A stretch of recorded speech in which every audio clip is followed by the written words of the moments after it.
You're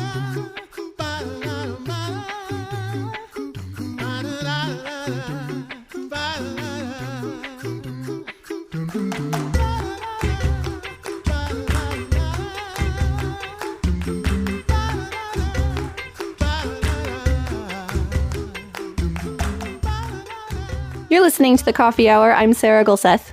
I'm Andy Bates. We are still in the middle of Holy Week, and we get to talk about some wonderful music from J.S. Bach today. This is going to be a wonderful discussion and a musical experience for you. So this is going to be just wonderful. Thanks to Concordia University, Wisconsin for your support of The Coffee Hour. You can find out more about Concordia University, Wisconsin at cuw.edu. Live uncommon.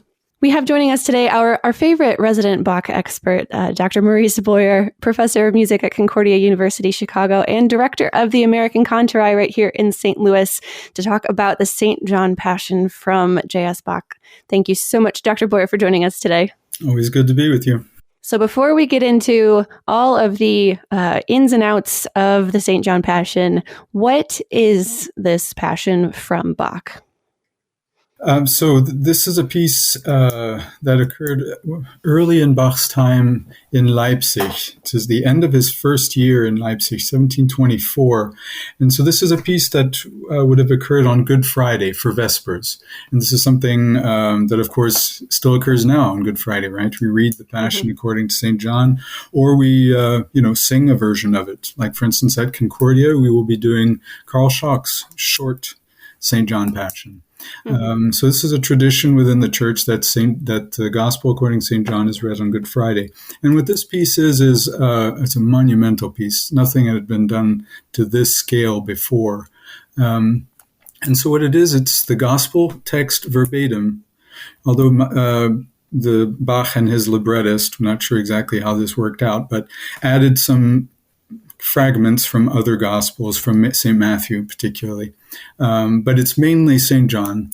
And then beyond that, a librettist added some poetry. For that, you get, arias and recitatives that are commentary on the Passion narrative.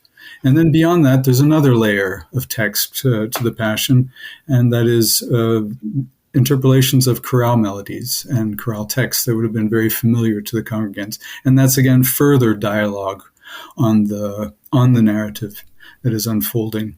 From an overall structural standpoint, there are characters in this narrative, of course. There's the evangelist who tells the story. It's sung by a tenor. And then there's the character of Jesus in the narrative, sung by a bass. And then various other characters, Peter, the servant, the officer, who all just have Pilate, of course, who have their little interjections. And those are all sung by soloists. And then there's the chorus that plays different roles. It plays, of course, sings the chorale movement. So it is sort of the representative of the congregants responding to the narrative, the faithful.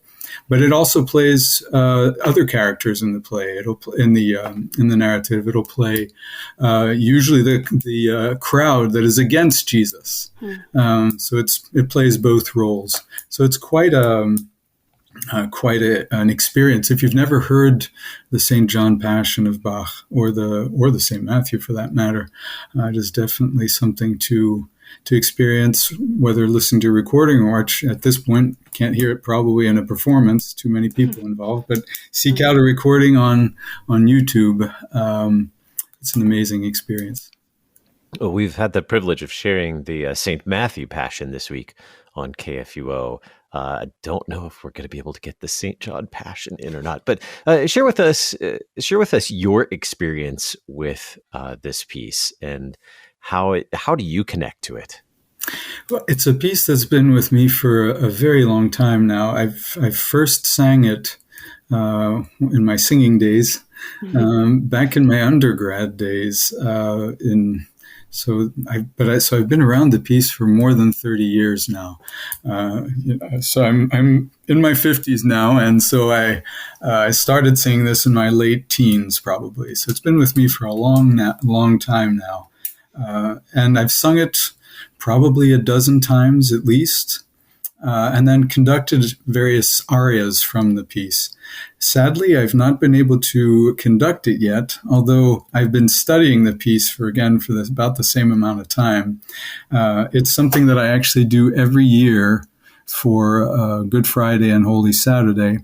I spend time with the Passions, whether it's sometimes it'll be watching or listening to a recording of it, but equal number of times has it also just been time in silence with the score, studying the full score. Mm-hmm. So it really becomes a part of my devotional life.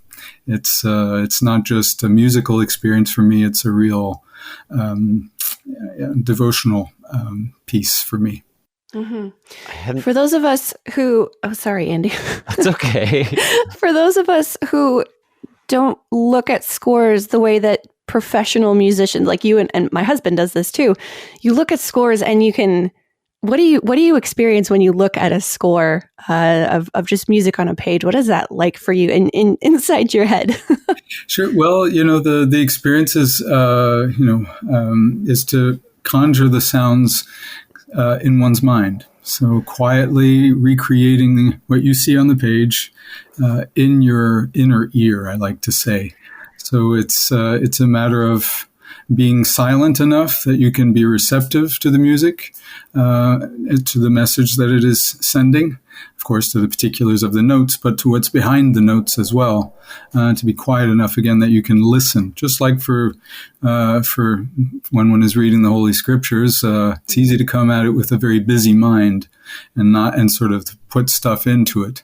Same thing with music. One needs to get to the point where one is quiet enough to allow it to tell us what's there. Of course, it's filtered through our own individual sensibilities, but it starts with that. It starts with silence before the text. Share with us a bit about the history of this piece. What is tell us more about the history behind the Passion, St. John Passion by J.S. Bach. Sure.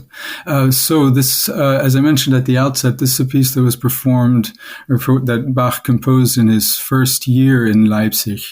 He would have started on Trinity Sunday, 1723.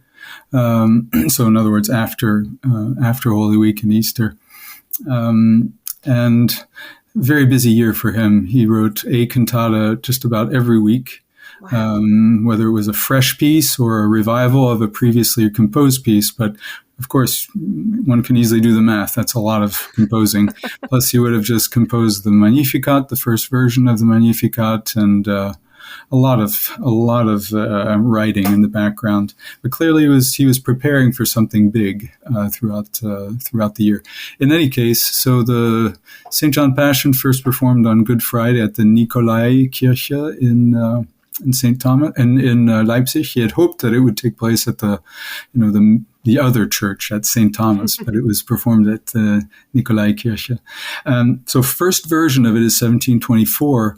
He's obviously a piece that he either was not satisfied with or loved so much that he wanted to go back into it, because he didn't leave a definitive version of it, unlike the St. Matthew Passion, which has a beautiful final score that dates from actually not too long after it was written. Anyway, for St. John, there are 4 different versions of the piece. That's usually not known, or not known by people, unless they're performers or musicologists. The version that is most often performed is sort of an amalgamation of the final version and the first version, sort of bits and pieces, I guess you might say. And they would have been performed kind of throughout his time in Leipzig. So between 1724 and his final year, he died in 1750, but the last time it was performed was in 1749, so the year before he died.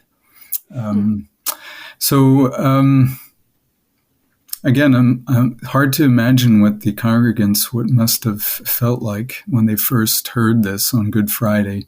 So Vespers service, right? So it's a piece that's about 2 hours long, and in 2 parts. First part would have taken place before the sermon. Then there would have been probably something like an hour-long sermon. right? And then another, and then part two. Just a vast, vast experience. And again, it's hard to imagine what it must have been like to be on the receiving end of such incredible depth of understanding. Yeah, that is incredible. And to think, we complain when church services go more than like an hour and a half, but this is a 2-hour piece of music in the middle of Good Friday Vesper service. So this would have been, I imagine, an overwhelming experience, especially as a new piece of music at that time. Right. Yeah, exactly. It's astonishing. Yeah. So let's talk a little bit. We're going to take a break in a couple of minutes, but let's talk a little bit about the structure of this piece. You mentioned that there's soloists and different characters, but how is the Passion structured? Sure. So, as I was mentioning earlier, there are a lot of different pieces. There are movements that are straight choral movements, so just not written from pre-existing material. The opening two big choruses, the opening chorus and the final chorus, that are sort of massive or bookends to the whole narrative. And then there are recitatives, so that tell the story in fast motion. And then arias kind of slow things down a little bit, right? There's not as much text, and it's commentary on the narrative. And then there are chorales that are peppered through the whole piece at key strategic moments. And that's usually where not usually, but that's often where some really significant theological statement is being made, especially in the St. John. The big statement occurs through one of the chorales in the second part. And I'll get back to that in 1 second. The one thing that is unusual, though, about the St. John is that, at least in this version, is that after what seems like it should be the end of the piece, another big chorus like the opening one to match the opening one in scope, he tacks on, although it's not tacking on at all, this incredibly beautiful final verse of Lord, thee I love with all my heart. And it's just overwhelming that he would choose to put that as the final chorus. It's just amazing. Yeah. So we're going to dig into all of these bits that you've mentioned after we come back from the break. We're talking with Dr. Maurice Boyer, professor of music at Concordia University, Chicago, and director of the American Contrai, about Bach's St. John Passion. We'll be back in just a minute. You're listening to The Coffee Hour. I'm Sarah Gulseth. I'm Andy Bates.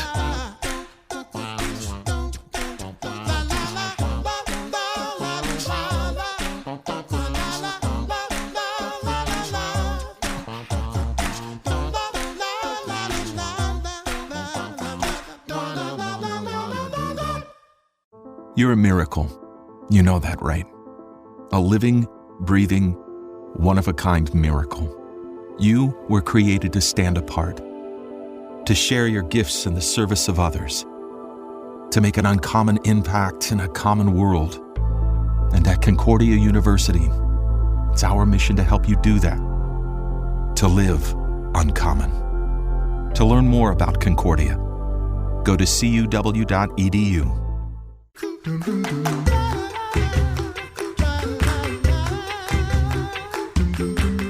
You're listening to The Coffee Hour. I'm Sarah Gulseth. I'm Andy Bates. We're talking about Bach's St. John Passion with Dr. Maurice Boyer, and you've been hearing some snippets of the Passion, and we'll have links to all of these in the show notes for today, too, so you can go back and reference what you're hearing with what Dr. Boyer is talking about, so you can immerse yourself again in this music. So, Dr. Boyer, when we went into break, we heard the opening chorus of the St. John Passion. Can you tell us a little bit more about this chorus? Sure. Yes, absolutely. What I will do first is I'll just read the text. I'll read a translation of the text. So it starts out, Lord, our ruler, whose praise is glorious in all the lands, show us through your passion that you, the true Son of God, at all times, even in the greatest humiliation, have been glorified. It's a great opening text and says so much. It's so rich theologically, obviously. The whole paradox of being glorified in humiliation. the abasement and elevation that is so central to our theological belief. What I will say briefly about this is, how does the music bring all that to light? And again, Bach is always a genius at setting text and bringing a text alive. And so there are a few things to listen for when you go back to this or listen to the whole piece. You probably notice that there's this churning 16th note pattern. That pattern goes on in every single bar of this opening chorus. Not always in the same instrument. Starts out in the middle voices and drops below, moves around into the choir. But there's always this, you could say it's maybe praise going on, but it's also something disquieting about it. There's also that throbbing pedal point, in other words, repeated note at the bottom that sort of speaks stasis, dum, bum, bum, bum, bum, bum, bum, at the whole way through at the beginning. So it's all creating something of a sense of disquiet at the beginning. And then there's also the dissonance going on up in the winds above the texture. Right? I can't sing two notes at the same time. I haven't figured out how to do that yet. But anyway, those two notes that sort of rub against one another. Someone has said that to them it sounds like, I can't remember who it was, some conductor said that it sounds like the nails being driven into the hands and feet of Jesus. And there is something really painful about the dissonance that you hear in the upper parts. So that's one thing that he's doing just musically, right? No text here. And then beyond that, obviously you hear the crying of the choir, Lord, Lord, Lord, the multiple cryings out of the choir. Again, a crowd responding, but also speaking for the faithful. And then another little bit of text painting that is, again, so simple in many regards, but so evocative, is how he depicts the whole idea of, in German, Niedrigkeit, or abasement or humiliation, where the line just plummets down to nothing, right, from a high placement in the voice down to something very low. Again, very simply having depicted abasement. And then immediately after that, and that's again the genius of the text too, is humiliation and glorification are not separate, they work together, right? It's like it's one motion, even theologically speaking, right? And so boom, it hits the bottom and immediately it springs back up. The tessitura of the voice. Again, just even being mindful of that. And in some ways, what's remarkable about the music is that you, even if you're not aware of the fact, it's going down for abasement, it's going up for glorification, you feel it. You feel that something has been said. Maybe afterwards you go back and analyze what happened. So those would just be some things to listen for when you go back and listen to the whole piece. Are there any other high points that you really want to zero in on in this? I know we've gotten to hear a little bit of the chorus and also the aria. Are there any high points that you really want to zero in on some more?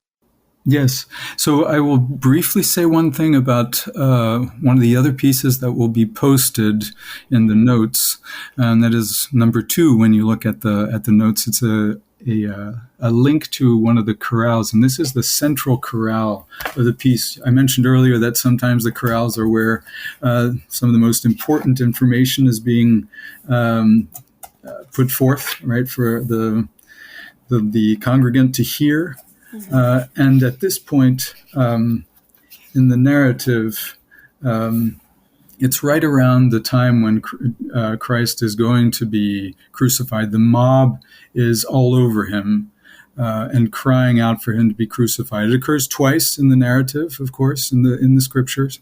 And in this case, in between those two things, comes a astonishing statement, and it's really the central point of the whole passion. I'll just read the text very quickly. So, through your imprisonment, Son of God, freedom has come to us.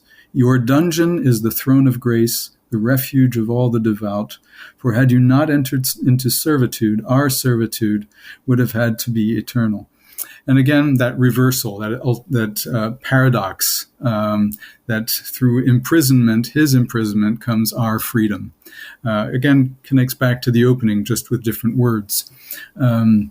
It's a remarkable moment. And what I will also say about that is Bach places it structurally in a way that spells a cross. What I mean, so it's a chiastic structure, right? Cruciform structure. And if you look at the score, you'll be able to see that. So it's surrounded by these two crucify movements, and then arias on either side at equal placement spell a cross. If you were to draw lines through the score, you would see that a cross is being spelled. So that's just something, again, to show how that shows how carefully Bach really does theology, I guess, through the music. He does it both at a local level and at a macro level. The next thing I just want to say is I want to get back to the aria that you just that the listeners will have heard before we came back on. And so right now we're at the end of the Passion, or toward the end of the Passion. And so Jesus has just said it is accomplished and has, or it is finished, depending on the translation, and therefore, and has expired. And upon that comes this incredible aria. It's in sort of a three-part structure, A, B, and then a short A prime at the end, return to the opening. And so I'll just read the text here also. It is accomplished, O comfort for the afflicted souls. The night of mourning now counts the final hour. And then the B section, which is astonishing, is the hero from Judah triumphs with power and brings the battle to a close. And then it returns again to it is accomplished, being stated one last time. So, and musically speaking, the A sections, the ones that say it is accomplished, are slow and bare. It's just one viola da gamba, so it's very sweet, quiet sound in the viola da gamba, sort of elaborate lines, and then the alto part, and then a very simple bass line underneath that. So very spare. And then suddenly for the B section, where it talks about the hero from Judah, all the strings come in, and it's at a fast tempo. It's like the battle is being depicted right before your eyes in an astonishing way, incredibly moving. And then it returns to the opening in this quiet, in a return to a quiet tempo, a quiet dynamic, to sort of restate the magnitude of what has happened, and reverentially, I suppose you might say, at the end, in a reverential mood. Mm-hmm. It's an astonishing moment. There are so many things that could be said about this work. Of course, I just chose these few things. And I will lastly say something about the final chorale, if I have time. Do I have time?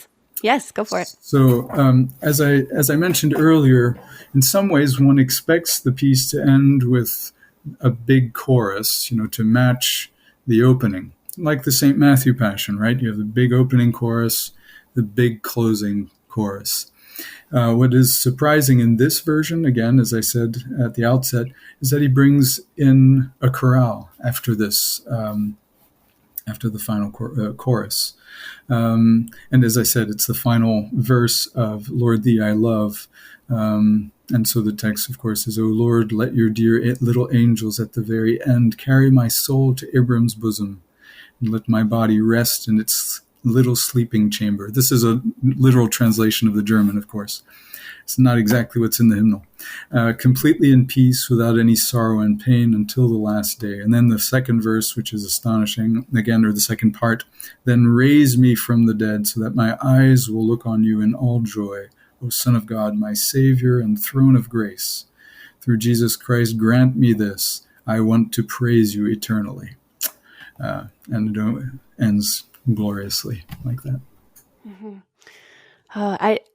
It's like I know Bach is a brilliant musician, and then you talk through the Passion, and it's mind blowing the things that he does to connect theology and the music together, and to make it an even more in depth piece of music to experience on Good Friday is just just incredible. Any final thoughts or things that our listeners should know or think about when they're listening to this Passion? Well, the biggest thing I would say is allow the music to just wash over you, but make sure you're reading the translation at the same time to get the full effect. Don't just say that, oh yeah, I know the gospel narrative, it's fine. While I'm sure that's true for most of our listeners, knowing what all these interpolations mean, the text for the arias will not be familiar. And the chorales, not all the chorales are in the hymnal. And you want to make sure you know exactly what is going on for it to really have the full effect. So it can really be something that enables you, in a general sense, of course, to enter into not only the piece, but with the help of Bach and this amazing music, to enter in more fully into this whole Triduum that brings us toward Easter. It's an amazing time for us as Christians. Yes, absolutely. Dr. Boyer, thank you so much for joining us on the Coffee Hour today to talk through the St. John Passion. I know I'm going to go listen to it right now in light of all these things we've talked about. Thank you so much for joining us today. It was my pleasure. You're listening to the Coffee Hour. I'm Sarah Gulseth. I'm Andy Bates. The Coffee Hour with Andy and Sarah is a production of KFUO. To support the Coffee Hour and KFUO Radio, visit KFUO.org. You can also text KFUO to 41444 or send an email to gifts@KFUO.org. And you can call us at 800-844-0524. KFUO. Christ for you, anytime, anywhere.